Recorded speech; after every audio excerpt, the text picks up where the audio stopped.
বন্ধুরা, কথা বলবো যে আমাদের শরীর গঠনের জন্য যে এলিমেন্টগুলি লাগে সেগুলি হচ্ছে প্রত্যেকটি গুরুত্বপূর্ণ।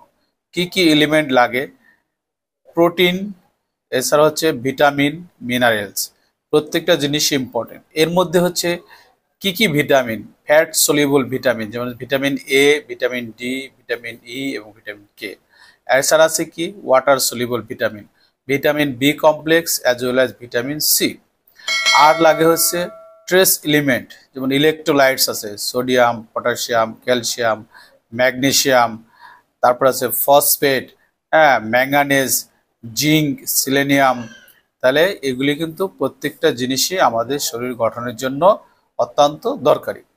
এখন আমরা এই ধরনের জিনিস আমরা খাবার থেকে পেয়ে থাকি বা বিভিন্ন ধরনের সোর্স পাওয়ার জন্য আমাদের আছে।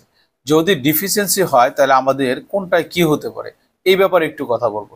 দেখবেন যদি ভিটামিন এ ডিফিসিয়েন্সি হয়, আপনারা সবাই জানেন যে ভিটামিন এ ডিফিসিয়েন্সি হলে কিন্তু রাতকানা রোগ হয়। যদিও দেখা যাচ্ছে এখন আর রাতকানা রোগ অতটা নেই বললেই চলে, কারণ হচ্ছে ভিটামিন এ প্রোফাইলেক্সিস সব ধরনের বাচ্চাদের খাওয়ানো হয়।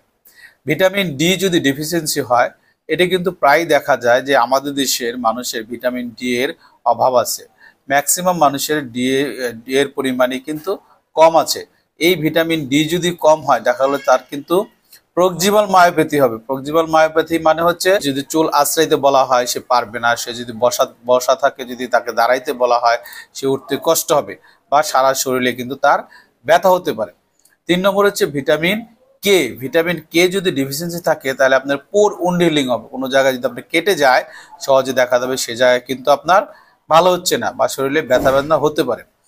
আর ভিটামিন ই এর পরিমাণ যদি কম থাকে তাহলে দেখা গেলো আমাদের সেক্সুয়াল প্রবলেমটা হতে পারে।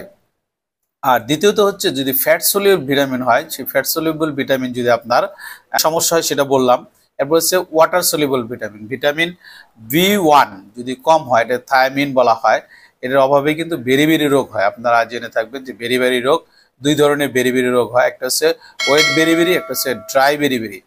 যদি ওয়েট বেরিবেরি হয় তাহলে কিন্তু তার একদম হার্ট ফেলিওর হয়, হার্টের দুই চেম্বারই ফেল করে, বাইভেন্ট্রিকুলার হার্ট ফেলিওর হয়। এবং এই ধরনের পেশেন্ট দেখা যায় আমাদের কাছে পুরা শরীর ফোলা নিয়ে আসে, শ্বাসকষ্ট, কাশি, বুক ধরফর এগুলি নিয়ে আসে। আর যাদের ড্রাই বেরিবেরি তাদের কিন্তু হাত পা ঝিনঝিন করে, হাত পা ঝিনঝিন করে, সে ঠিকমতো হাঁটতে পারে না, ঘুমাতে পারে না, এই ধরনের জটিলতা হয়। আর আরেকটা ইম্পর্টেন্ট ব্যাপার হচ্ছে যে ভিটামিন বি12 যদি ডিফিসিয়েন্সি হয়, এটা খুবই গুরুত্বপূর্ণ। ভিটামিন বি12 এবং ফলিক অ্যাসিড এটা আমাদের শরীরের জন্য অত্যন্ত গুরুত্বপূর্ণ, কারণ ভিটামিন বি12 ডিফিসিয়েন্সি হলে আমাদের দুটো সমস্যা, একটা হচ্ছে আমাদের রক্ত শূন্যতা হয়, আর 2 নম্বর হচ্ছে আমাদের নিউরোলজিক্যাল সমস্যা হয়। এই যে রক্ত শূন্যতা, তাহলে দেখা গেলো ভিটামিন ডিটা কিন্তু অত্যন্ত গুরুত্বপূর্ণ। ফলিক অ্যাসিডে সেরকম রক্ত শূন্যতা হয়, কিছু নিউরোলজিক্যাল প্রবলেম হয়। আরেকটা হচ্ছে আয়রন। আয়রন যদি আমাদের শরীরে কমে যায় তাহলে কিন্তু আমাদের আয়রন ডিফিসিয়েন্সি অ্যানিমিয়া হবে। সেই ক্ষেত্রে আমাদের কিন্তু রক্ত শূন্যতা হবে, বিভিন্ন ধরনের সমস্যা হবে। এবং যদি আমাদের ভিটামিন সি এর সমস্যা হয় তাহলে কিন্তু আমাদের দেখা যায় যে আমাদের যে গাম, এই গাম ফুলে যায়, গাম ব্লিডিং হয়, এবং কোনো জায়গা যদি কেটে যায় সহজে কিন্তু শুকাবে না। আর জিঙ্ক হচ্ছে অত্যন্ত গুরুত্বপূর্ণ, কারণ জিঙ্ক হচ্ছে আমাদের ইমিউনোমডুলেটর হিসেবে কাজ করে, আমাদের শরীরের রোগ প্রতিরোধ ক্ষমতা তৈরি করতে সাহায্য করে। ক্যালসিয়াম যদি কমে যায়, ক্যালসিয়াম কমে গেলে কি হবে? টিটানি হবে, আমাদের যে হাত এরকম বাঁকা হয়ে যাবে, টিটানি হবে, এবং দেখা গেলো যে শরীর ব্যথা বেদনা হবে, দুর্বল লাগবে, হ্যাঁ, বিভিন্ন ধরনের উপসর্গ দেখা দিবে। আর সোডিয়াম পটাশিয়াম তো অত্যন্ত গুরুত্বপূর্ণ। সল্ট হচ্ছে গোল্ড ফর বডি, সেজন্য সোডিয়াম আমাদেরকে মেনটেন করতে হবে। পটাশিয়ামও গুরুত্বপূর্ণ। পটাশিয়াম যদি কমে যায় তাহলে কার্ডিয়াক অ্যারেস্ট হতে পারে, যদি বেড়ে যায় তাহলে কার্ডিয়াক অ্যারেস্ট হতে পারে। আমি এগুলি গ্রস আপনাদেরকে বললাম।